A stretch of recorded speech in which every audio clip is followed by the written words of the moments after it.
folks. So today we are going to be looking at the maritime empires.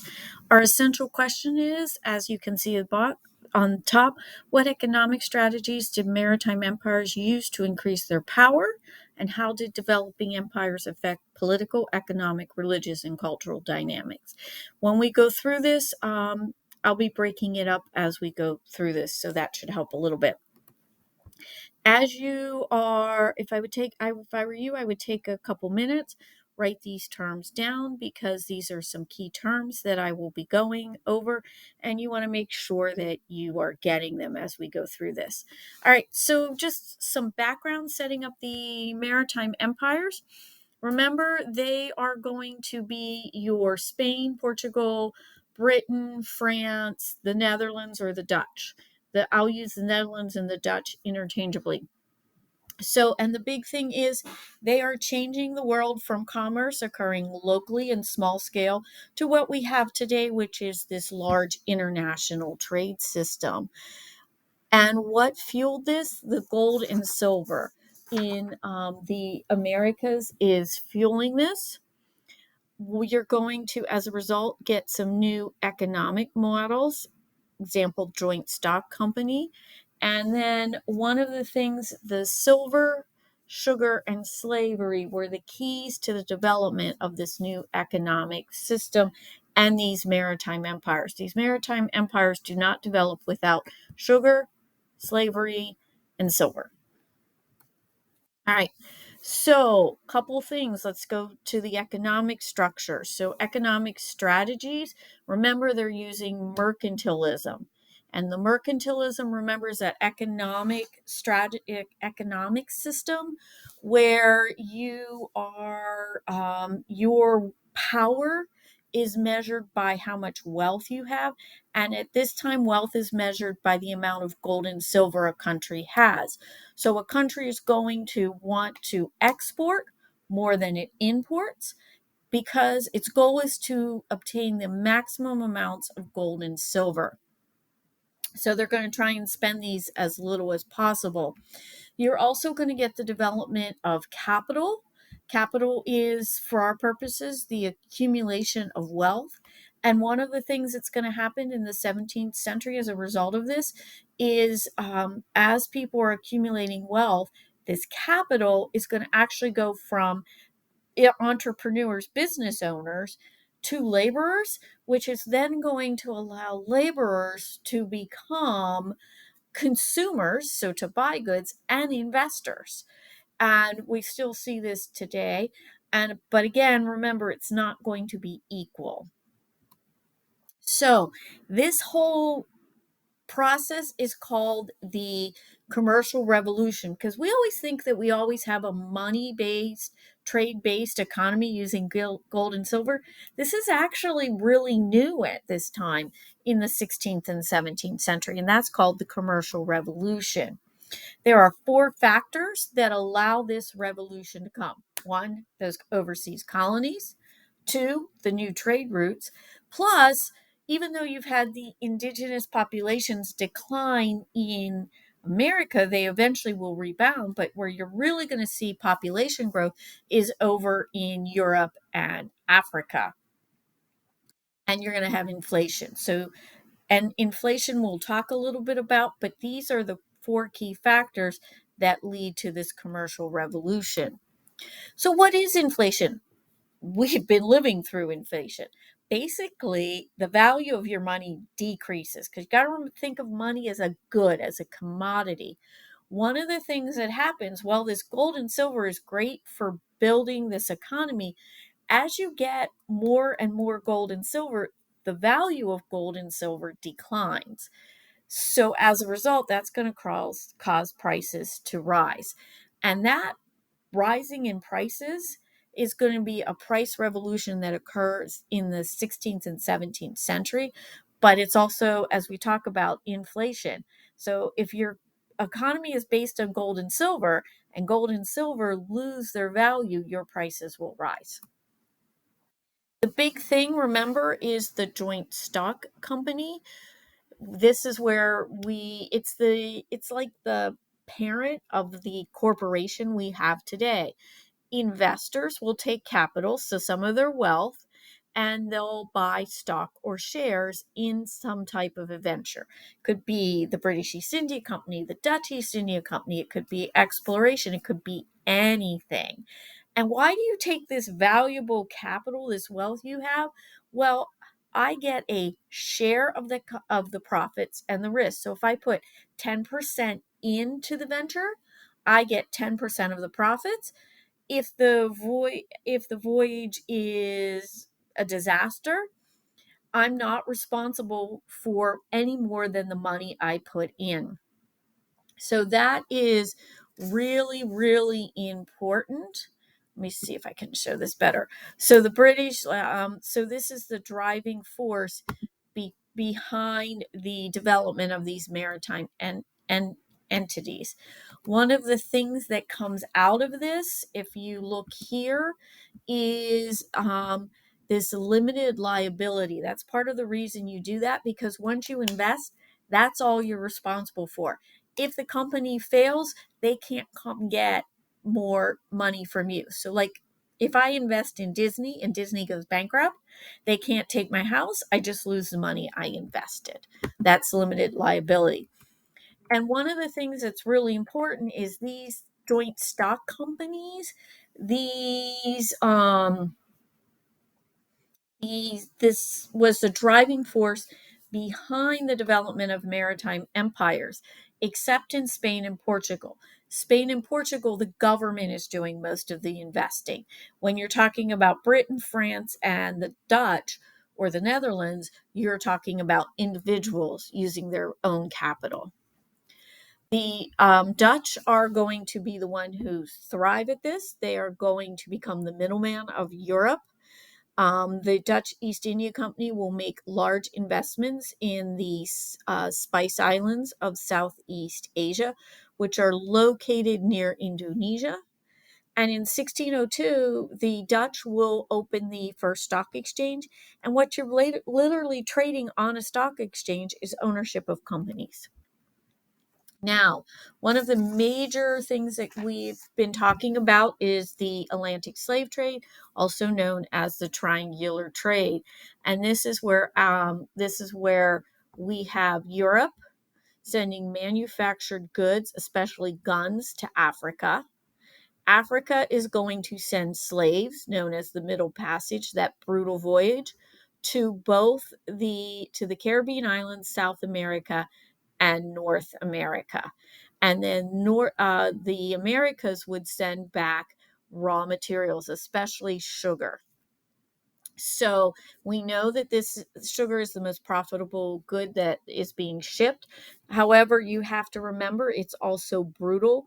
I believe I've heard sometimes that 10 Africans would die for every for every ton of sugar. In the Caribbean, sugar trade is going to finance fortunes in Britain, France, and the Netherlands. So, what are the effects?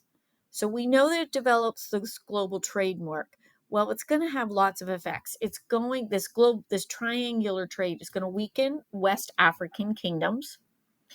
It's going to, at first, slow population growth, but other areas of Africa are going to see a population growth with the influx of the new foods. You're going to have violence develop among societies, especially with the introduction of guns. You have African kingdoms that become slave raiding kingdoms.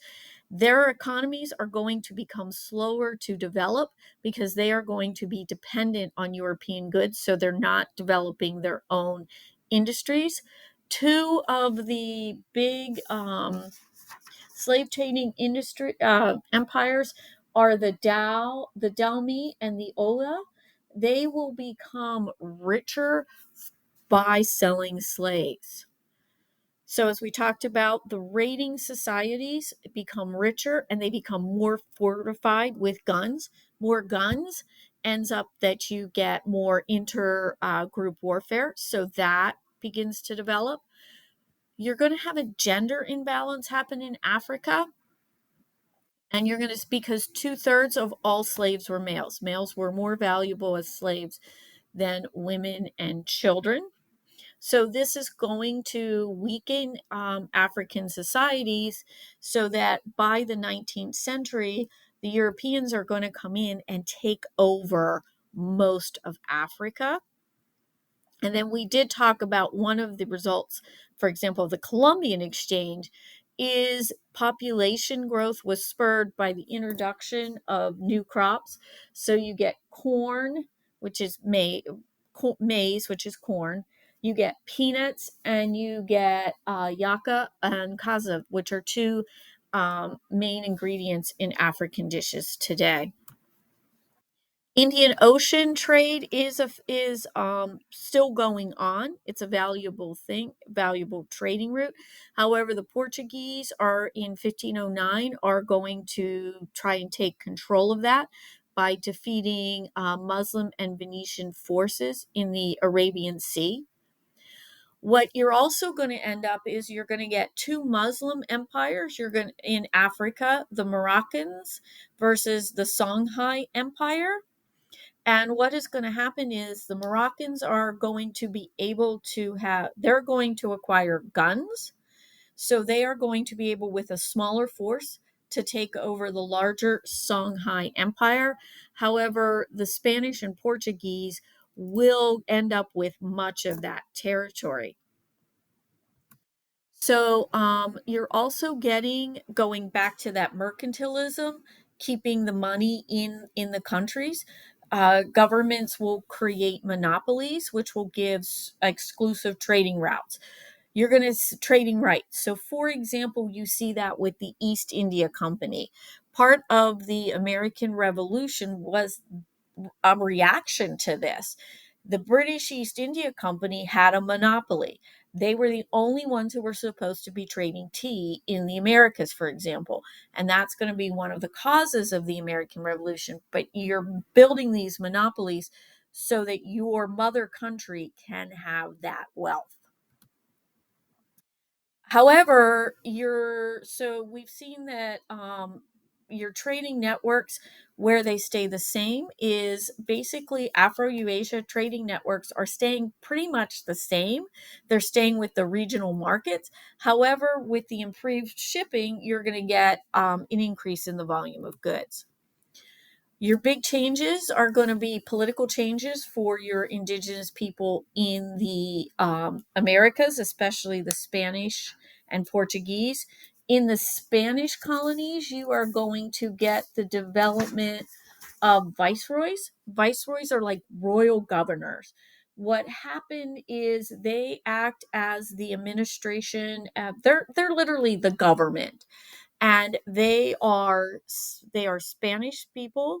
In the Spanish colony, the viceroy is Spanish, and the government leaders of these colonies will be from Spain.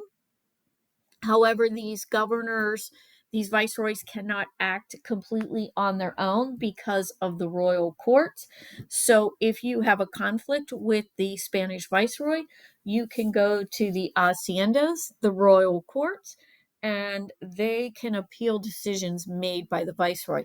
But that length of communication between the Europeans and the colonies in the Americas, especially, do create issues for governing them. Cultural changes are where you have your huge changes with the indigenous people. The history and culture were lost. With a majority of it, not all of it, a majority of it was lost because, for example, the conquistadors came in, Cortez came in and burned all the Aztec books. So your native books, your records were destroyed. So you're missing many firsthand accounts.